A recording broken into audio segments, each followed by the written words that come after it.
누가복음 22장 14절에서 23절 말씀을 보도록 하겠습니다.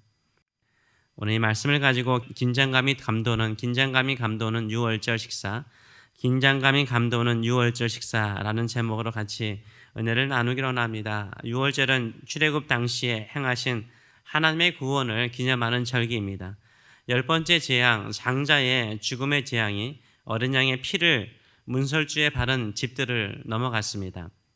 그래서 6월절은 영어로 패스오버, 지나간 것을 기념하는 거죠. 그래서 6월절은 구원에 대한 감사의 절기입니다.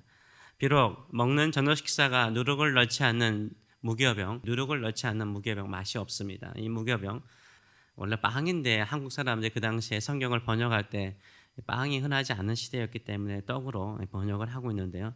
하여튼간에 누룩을 넣지 않은 빵과 쓴 나물, 그리고 어린 양, 6월절에 어린 양의 고기, 그리고 음료로 6월절 포도주를 마셨습니다.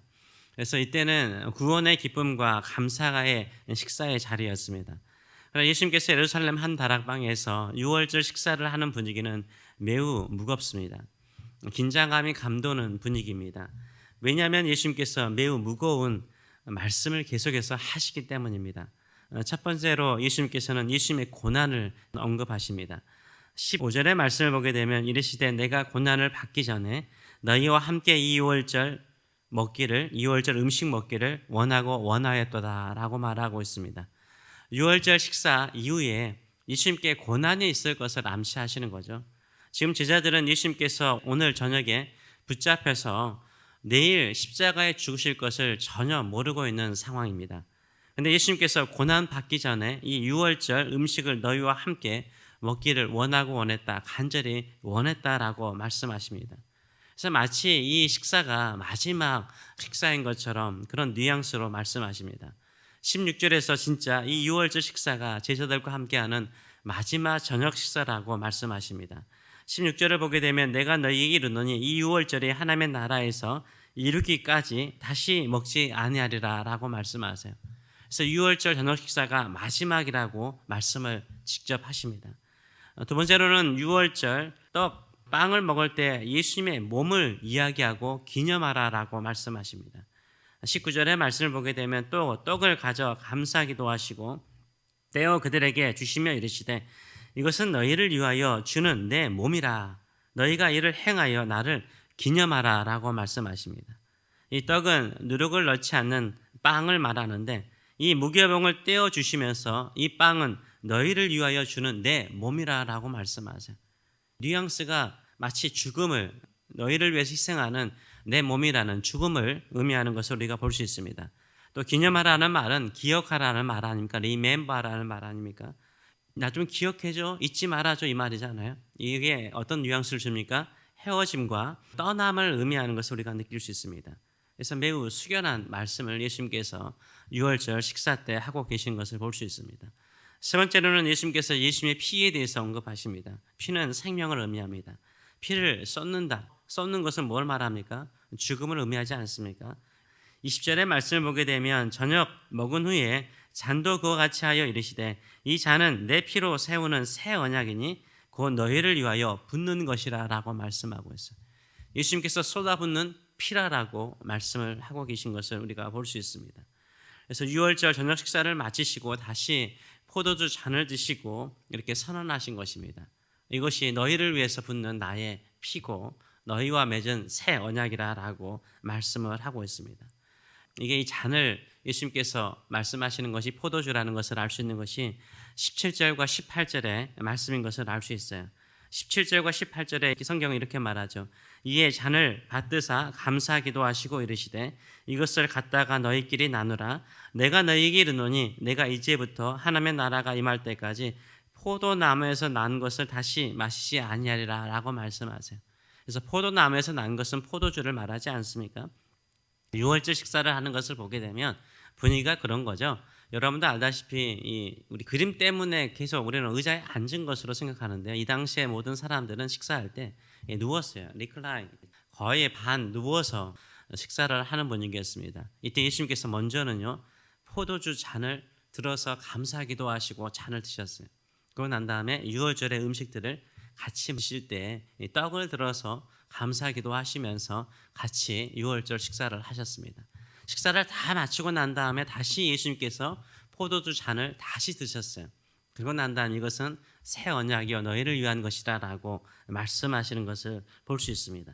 근데 이 모든 것들이요 약간 분위기가 되게 경건하면서도 긴장감이 도는 것을 볼 수 있습니다. 더 긴장감을 도는 말씀을 주님께서 하십니다. 네 번째로 예수님을 배신하여 파는 사람이 지금 이 자리에 있다라고 말씀하세요. 20절에서 23절의 말씀을 보게 되면 그러나 보라 나를 파는 자의 손이 나와 함께 상에 있도다. 인자는 이미 작정된 대로 가거니와 그를 파는 그 사람에게는 화가 있으리로다라고 말씀하세요. 그래서 이 유월절 식사를 하시면서 예수님께서 하신 말씀이 뭐예요? 나를 파는 사람이 있다는 거예요. 식사를 다 마치고 난 다음에 나를 파는 사람이 있다라고 말씀하세요. 서로 그들이 묻죠. 누구냐라고 물으면서 서로를 의심하는 분위기인 것을 우리가 알 수 있습니다. 유월절 저녁 식사에서 예수님은 자신을 파는 가룟 유다와 함께 유월절 저녁 식사를 함께 하셨습니다. 이미 대제사장과 협약을 했죠. 예수님을 팔기로 이미 약속을 했습니다. 그 사람이 그 자리에 있어요. 그리고 11명은 이 사람이 누군지를 알지 못하는 상황입니다. 그러나 예수님은 아세요. 유월절 저녁 식사를 하실 때 제자들은 매년 지켜왔던 유월절 저녁 식사를 생각했겠죠. 늘 했던 거, 매년 지켰던 유월절 식사, 구원의 놀라운 일들을 감사하고 그 구원의 놀라운 일로 말미암아 하나님의 능력으로 말미암아 애굽에서 구원받은 것에 대한 찬송의 마음이 있었을 것입니다. 그러나 예수님은 매우 진지하고 무겁고 심지어는 긴장감이 감도는 말씀을 하는 것을 볼 수 있습니다. 제자들은 예수님께서 말씀하신 살과 피, 이 의미를 전혀 몰라요. 우리는 알지만 이 당시에 제자들은 몰랐습니다. 이것을 행하여 예수님을 기억하라, 기념하라 라는 의미로 전혀 몰랐습니다. 그러나 예수님은 알아듣지 못해도요, 지금 이해하지 못해도요, 제자들에게 이 말씀을 하셨습니다. 예수님께서 제정하신 성찬식이 그런 것 같아요. 우리가 성만찬, 성찬식을 할 때마다 교회의 모든 성도들이 세례교회 이상 되시는 분들이 다 참여하는 것이 성찬식입니다. 성찬식에 참여하기 때문에 자연스럽게 참여하는 분들이 많죠. 어느 정도 의미는 이해하겠죠. 그러나 많은 분들은 6월절에 어린 양을 기억하는 것처럼 그 정도까지밖에 이해하는 경우가 많습니다. 떡을 먹고 이 잔을 마시는 것은 몸에 들어오는 거죠. 하나가 되는 것을 말합니다. 세례나 이 성찬식은 뭘 말합니까? 예수 그리스도와 내가 하나가 되는 것을 의미하죠. 예수 그리스도와 내가 하나가 되어서 예수님께서 이 땅에 오셔서 이루시는 그 구원의 삶을 나의 삶을 통해서 온전하게 이루어지는 것을 의미하는 것입니다. 이것을 통해서 우리에게 말씀하시는 것이 뭡니까? 이 땅에 육신을 입고 이 땅에 오신 예수 그리스도께서 이루시고자 하는 것이 무엇인가를 분명하게 말씀하고 있는 거죠. 그것은 바로 이 땅에 하나님의 나라를 세우기 위한 것이었습니다. 예수님께서 무엇을 위해서 고난을 받으셨습니까? 예수님께서 무엇을 위해서 피를 쏟으셨습니까? 예수님은 무엇을 위해서 빵과 같이 찢기셨습니까? 하나님의 나라라고 말하고 있어요. 16절과 18절 말씀 보게 되면 포도주를 먹지 않는 것도 하나님의 나라가 이루어질 때까지, 하나님의 나라가 이루어질 때까지 유월절 식사를 내가 다시는 하지 않을 것이다 라고 말씀하시면서 하나님의 나라를 위해서 이 땅에 오셨고 찢기시고 피를 흘리셨음을 이야기를 하고 있습니다. 마찬가지입니다. 예수님은 이 땅에 하나님의 나라를 위해서 오셨습니다. 예수님은 하나님의 나라를 이루기 위해서 십자가에서 죽으셨습니다. 우리도 하나님의 나라를 이루기 위해서 고난을 받고 빵처럼 찢기기도 하고 포도주처럼 피를 흘리기도 하고 나를 배신하는 사람을 경험하게 될 것입니다.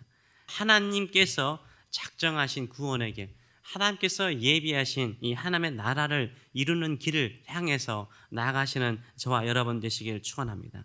그래서 성찬식에 참여하는 것은 구원에 대한 감사에 대한 정도가 아니라 헌신과 충성이라는 것을 알 수 있어요. 우리 자신을 하나님께 드리는 충성이라는 것을 우리가 이해할 수 있습니다. 하나님의 나라를 위해서 또 교회를 위해서 살아가는 것은 그리 쉽지 않은 인생일 수 있습니다. 그럴지라도 나의 것을 다 들으시는 저와 여러분 되시길 축원합니다. 성경은 이들은 수많은 제자라고 말씀하지 않으세요. 사도들과 함께 하셨다라고 말하고 있어요. 사도들은 누굽니까? 보냄을 받는 사람이죠. 세상을 향해서 보냄받는 사람이 저와 여러분인 줄 믿습니다. 우리 주님께서 십자가를 통해서 구원을 이루신 것처럼 우리도 예수 그리스도를 위해서 헌신하시는 저와 여러분 되시길 축원합니다. 그것이 찢기는 고통일 수도 있고 피를 흘리는 아픔일 수 있습니다.